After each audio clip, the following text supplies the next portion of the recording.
What's going on, y'all? Fabian speaks back with a video, man. We're doing a reaction to There's Only One Person Who Has Ever Heard This Testimony, man. Be sure to like, comment, subscribe. Let me know y'all's thoughts on this in the comment section below, man. Shout out to Nick Jones. All right, y'all. She says that she wasn't sure if she was ever going to post this testimony on the internet. Let's listen. So this is something I wasn't sure I was ever really going to post on the internet, and there's only one person who's ever heard this, and it's my mom.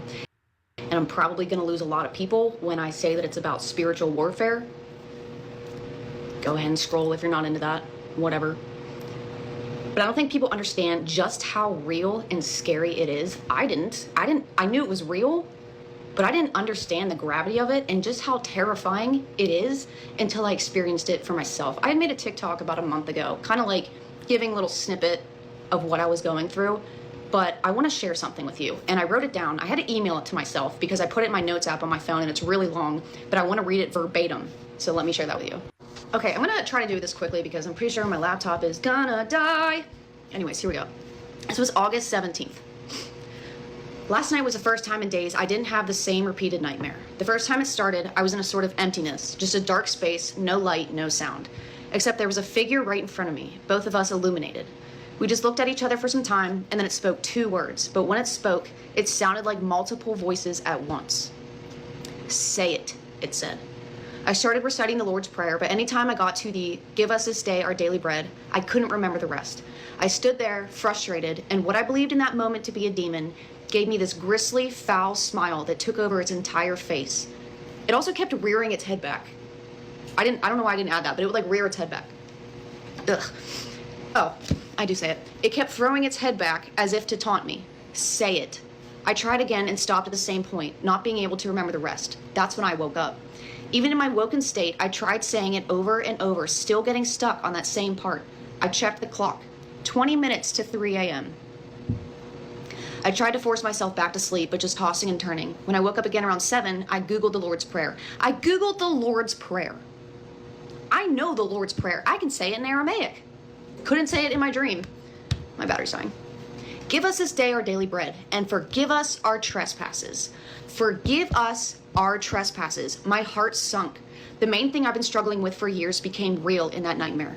I've been so selfish, refusing to ask for forgiveness, or when I would ask for forgiveness, I would just continue the same behaviors. That demon knew that I had a hard time asking for forgiveness or starting the process to forgive myself. It fed off of that knowledge. That nightmare was Satan telling me, you can't actually do this. You belong to me.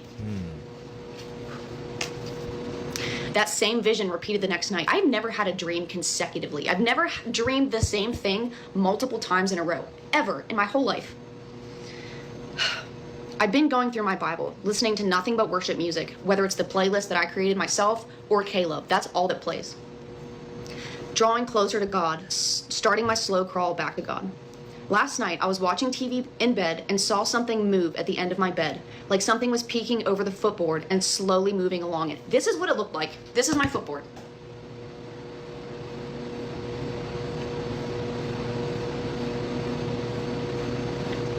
Wild. I wasn't scared somehow. I was just annoyed. I shot up and shouted, "Get out of here. You have no power here. You have no power over me or any part of my life. I rebuke you. I am covered by the blood of Jesus Christ now and forever. You are nothing. You are powerless." This time, I prayed the Lord's Prayer in Aramaic. Effortlessly, no pauses, no forgetfulness. When I finally laid down and went to sleep, I had a dream that I was in a field with hundreds of people. We began walking somewhere. I'm not even sure where we were going, but the person walking next to me started singing Agnus Dei. If anyone knows that song, you know how powerful that song is. It is one of my favorite songs of all time. The whole crowd joined in. I'm singing at the top of my lungs, and as I'm singing and walking,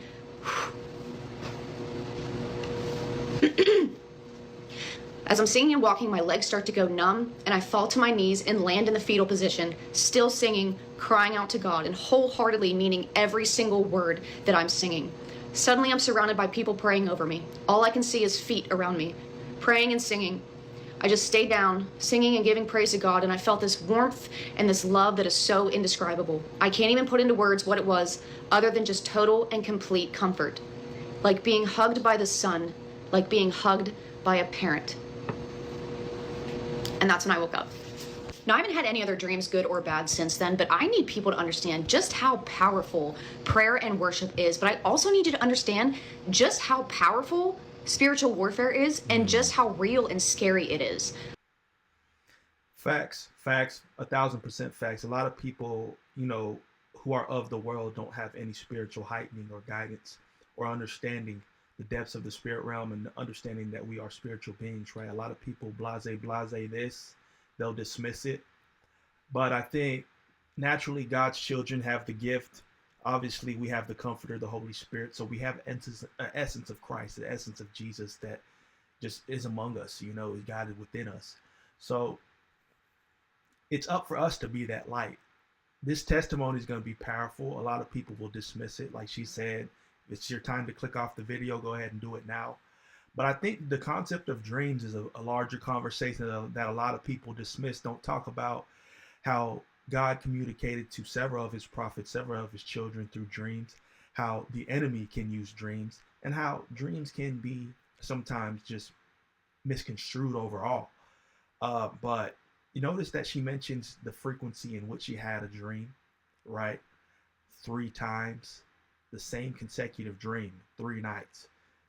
I mean, you could break that down a multitude of ways, and it seemed to be a negative dream, more of an attack, more of a dream from the enemy. So obviously we know a lot of times that, the enemy tries to mock the Holy Trinity in the threes, or in the additional conversation, how the enemy will try to manipulate you through the mind. So you have to have discernment's a huge thing to be able to delineate and have obviously the strength to press in and know how to battle in the spiritual warfare. I forget who I said this to, but I told him I had to see the devil before I could really see God. Imagine being able to build an app with your name on it. Don't got my premium, but that's deep. That's deep. Dang.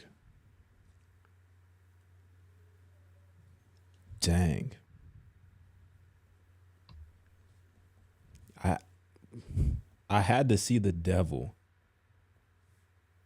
before I could really see God. So, it's very interesting what she said, because this all happened when she started her slow crawl back to Jesus. That's when these attacks started to happen, right? Which I find to be very fascinating, because you notice when you're like really trying to go hard for Jesus, when you're really trying to be obedient, when you're really trying to crucify your flesh, you notice that the attacks start to come. You notice that that's when the enemy starts to give you a lot of resistance and sow seeds of doubt.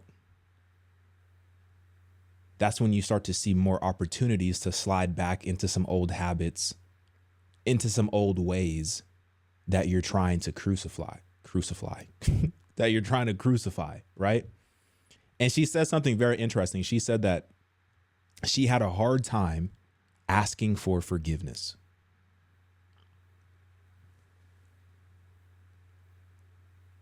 I think that's such a profound statement, because I have the same struggle. I have a hard time asking for forgiveness. And I think a part of it is because I know better. So it kind of feels disingenuous to myself when I'm asking for forgiveness in reference to something that I know that I shouldn't have been doing in the first place. And to further that, it's disingenuous in the context of speaking to your father, asking of your father, right? I would say it's more so disingenuous to God. It's not, you're not being genuine. Like when we ask for forgiveness and we repeat the same mistakes, or we do things we know better of, yeah, it's hard to ask for forgiveness because you feel guilty. It's the guilt, the shame. But God never looks upon us that way, which is the beautiful thing. So you should always run freely back into his arms, into his embrace. It's like a kid that with his head hung, he's like, he knows he's going to get that, I'm just disappointed in you, from a parent. So That's a big one. That's a deep one. But a lot of us face struggle in asking for forgiveness overall. It's kind of like when she mentioned that, I kind of thought back to a situation that had occurred more recently to me, and how I came to a realization to ask for forgiveness ask myself for forgiveness and forgive myself, so to speak. Uh, it's a tough one, but the enemy is always going to attack, right? It feels disingenuous. Therefore, I oftentimes lean on the side of avoiding it. But that's what the enemy wants. The enemy wants to keep you in that cycle of condemnation. The enemy wants to keep you in that cycle of shame. Because if you're in that cycle of shame and condemnation, it's much easier for you to fall back into whatever bad habit or sin that you're desperately trying to flee. Because you're already in that cycle of shame. You already feel as if you've committed it. So how come you won't just do it again? That's what the enemy wants to keep you in. It's a never-ending cycle. It's a never-ending cycle. She said she had to see the devil before she could really see Jesus or see God.